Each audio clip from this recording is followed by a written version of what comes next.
기도하겠습니다. 좋으신 아버지 하나님, 오늘도 저희들에게 이 아침을 허락하여 주시고 또 주님의 말씀으로 깨워주시니 감사를 드립니다. 우리에게 주신 말씀 잘 기억하게 하시고 그 말씀을 따라서 우리의 삶이 하나님 나라의 삶, 주님의 오실 길을 준비하는 삶이 되게 하여 주시옵소서. 그래서 아버지 하나님, 주님 앞에 섰을 때 부끄러움 없는 삶 되게 하시고 잘했다 칭찬받는 지혜의 삶이 되게 하여 주시옵소서. 우리 구주 예수 그리스도의 이름으로 기도드립니다. 아멘. 오늘 우리에게 주신 말씀은 누가복음 6장입니다. 본문 읽기는 6장 12절에서 19절만 읽도록 하겠습니다.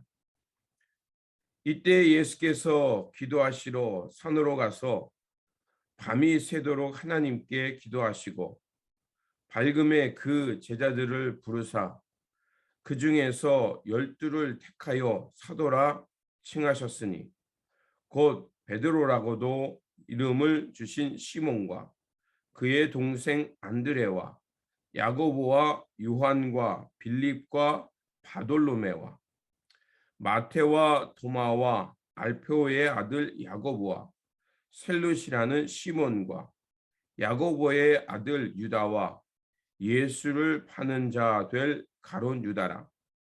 예수께서 그들과 함께 내려오사 평지에 서시니 그 제자의 많은 무리와 예수의 말씀도 듣고 병 고침을 받으려고 유대 사방과 예루살렘과 두로와 시돈의 해안으로부터 온 많은 백성도 있더라. 더러운 귀신에게 고난받는 자들도 고침을 받은지라. 온 무리가 예수를 만지려고 힘쓰니 이는 능력이 예수께로부터 나와서 모든 사람을 낫게 함이러라. 아멘. 오늘 본문 말씀은 예수님께서 제자들을 중에서 특별히 12를 택하시는 말씀과 그리고 예수님께서 주신 여러 가지 가르침을 전해주는 말씀입니다. 바리새파 사람들은 이제 예수님을 공격합니다.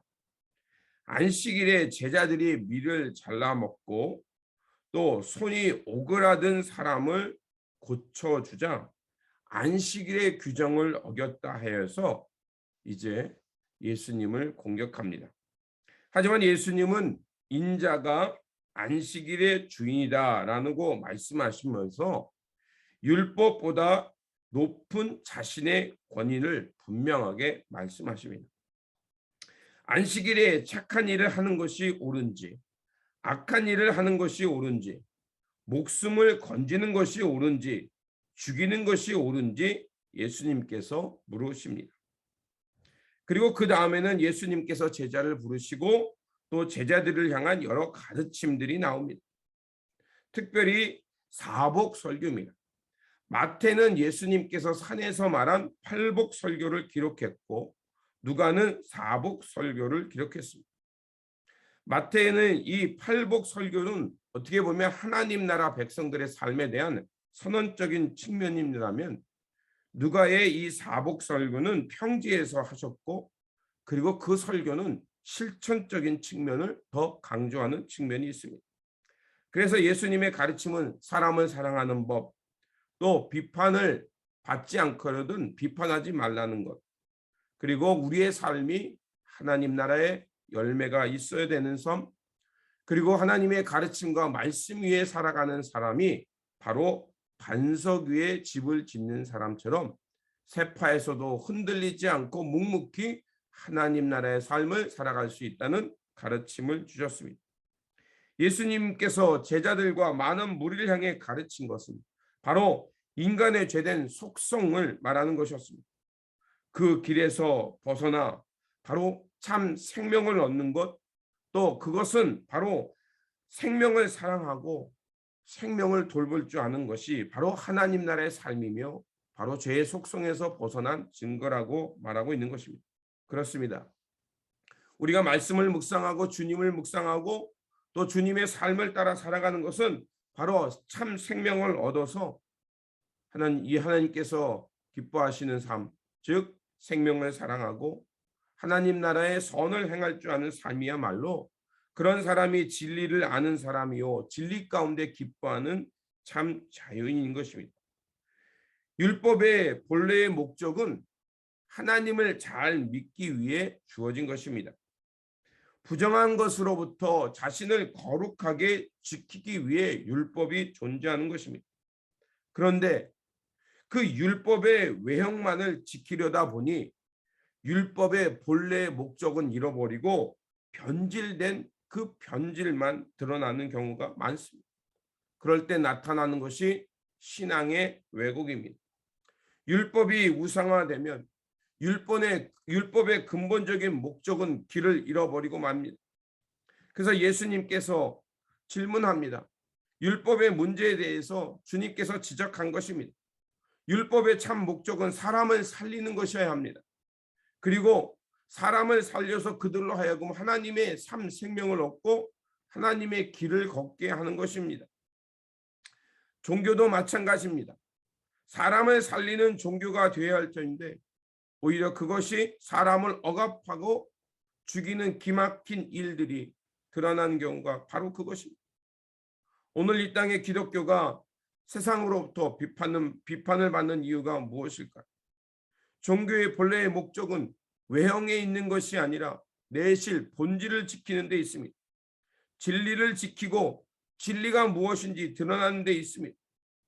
그래서 상식적인 눈으로 보아도 누구나 알 수 있는 것이 되어야 합니다. 그런데 종교라는 절대적 신념 때문에 신앙이 뒤틀리기도 하고 또 본질을 포기해서 오히려 신앙의 이름으로 악을 행하고 사람의 생명을 위협하거나 또 오히려 이 세상에 분란을 일으키는 경우가 있습니다. 신앙의 본질은 바로 하나님의 뜻을 담아내는 것입니다. 그리고 신앙의 핵심은 사람을 사랑할 줄 알고 사람을 향해 그 자신을 희생하면서까지 다른 이의 생명을 살릴 줄 아는 것이 신앙의 핵심인 것입니다. 그러므로 하나님께서 주신 말씀의 본질과 신앙의 본질을 잘 기억하면서 오늘 이 땅에 우리가 하나님 나라의 그 복음을 전하는 사도로 부름받았음을 기억하면서 이제 오늘도 우리에게 주어진 삶 속에서 하나님 나라의 삶, 즉 진리를 지켜가며 생명을 사랑하며 하나님의 귀한 뜻을 드러내며 살아가는 하나님의 택함 받은 거룩한 백성들 되시기를 다시 한번 주님의 이름으로 축원드립니다. 기도하겠습니다.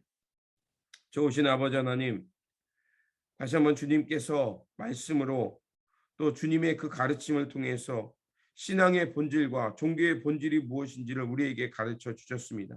주님, 다시 한번 우리 안에 진리를 담아내게 하시고 그 진리 가운데서 하나님의 선을 행하며 생명을 사랑하며 주님의 나라와 의를 사랑할 줄 아는 그런 사람 되게 하여 주시옵소서. 또한 주님께서 말씀하신 대로 주님께서 안식일의 주일이라는 그 말씀을 기억하며 이 땅에 구원자와 또 말씀의 본래의 목적을 회복하는 그 예수 그리스도의 삶을 닮아내면서 오늘도 이 땅 가운데 하나님의 나라와 하나님 나라의 진리와 또 하나님 나라의 생명을 귀하게 여기며 살아가는 깨어있는 성도, 진리 안에 거하는 성도들 되게 하여 주시옵소서. 우리 구주 예수 그리스도 이름으로 기도드립니다. 아멘.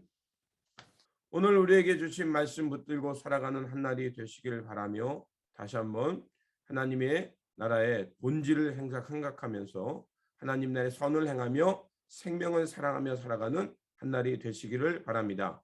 주님의 평안이 함께 하시기 바랍니다.